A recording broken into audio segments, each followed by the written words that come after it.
Asthma रोगियों के लिए बदलता हुआ मौसम चुनौती लेकर आता है। धूल, गर्मी और तनाव तीनों ही चीजें उनके अस्थमा को ट्रिगर कर सकती हैं। कोविड-19 के बाद जोखिम और भी ज्यादा बढ़ा है। दुनिया भर में 300 मिलियन से अधिक लोग अस्थमा से पीड़ित हैं। ये एक सांस की समस्या है जिसमें वायुपथ संकीर्ण हो जाता है और उसमें सूजन आ जाती है। इसके परिणाम स्वरूप सांस लेने में कठिनाइयां हो सकती हैं और खांसी भी हो सकती है।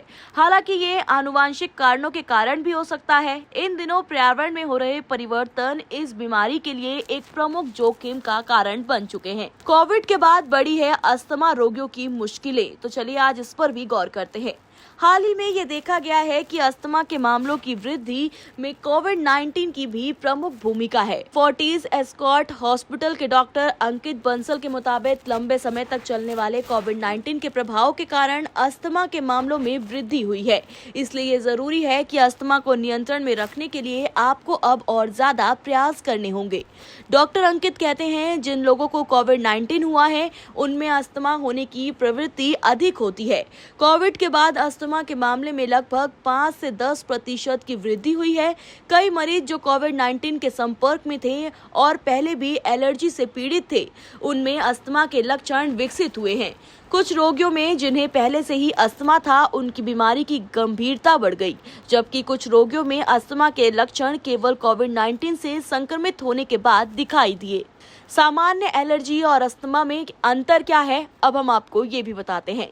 जरूरी बात तो ये है कि उपचार उपलब्ध होने के बावजूद रोगी को रोग और उसके सामान्य लक्षणों के बारे में अच्छी तरह से पता होना चाहिए।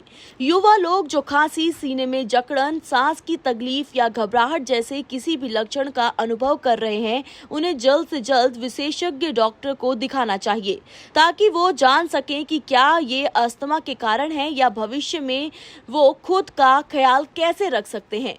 कैसे रखना चाहिए अपना ख्याल, अब हम इसके बारे में भी चर्चा करते हैं। एक बार रोगी का पल्मोनरी फंक्शन टेस्ट यानी कि PFT हो जाने के बाद उन्हें अपने डॉक्टर से इस बारे में चर्चा करनी चाहिए कि अस्थमा के ट्रिगर होने के क्या कारण हैं।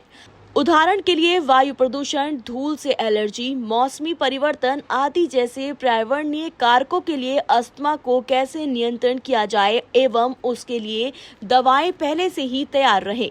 डॉक्टर बंसल सुझाव देते हैं कि अस्थमा के प्रत्येक रोगी को अपने अस्थमा को नियंत्रण रखने के लिए सावधानी बरतनी चाहिए। मौसमी परिवर्तन के दौरान अस्थमा के रोगियों को अतिरिक्त सतर्कता बरतने और आवश्यक दवाएं लेने की आवश्यकता होती है। कई रोगियों को पराग से एलर्जी होती है। उन्हें खुले क्षेत्रों में बाहर जाने से बचना चाहिए जहां पेड़ पौधे हो सकते हैं, जो पराग के मौसम में उनकी स्थिति को गंभीर कर सकते हैं। अंत में ये भी समझने की जरूरत है कि कभी कभी रोगी का अस्थमा तनाव या चिंता से भी शुरू हो सकता है, लेकिन एक बार जब रोगी अपने ट्रिगर्स की पहचान कर लेता है तो वो कुछ बातों को ध्यान में रखकर आगे की जटिलताओं से बच सकता है। डॉक्टर बंसल कहते हैं, अस्थमा को नियंत्रण में रखने के लिए रोगियों को अपने इनहेलर को हर समय संभाल कर रखना चाहिए। समय पर दवाओं के साथ नियमित निदान महत्वपूर्ण है।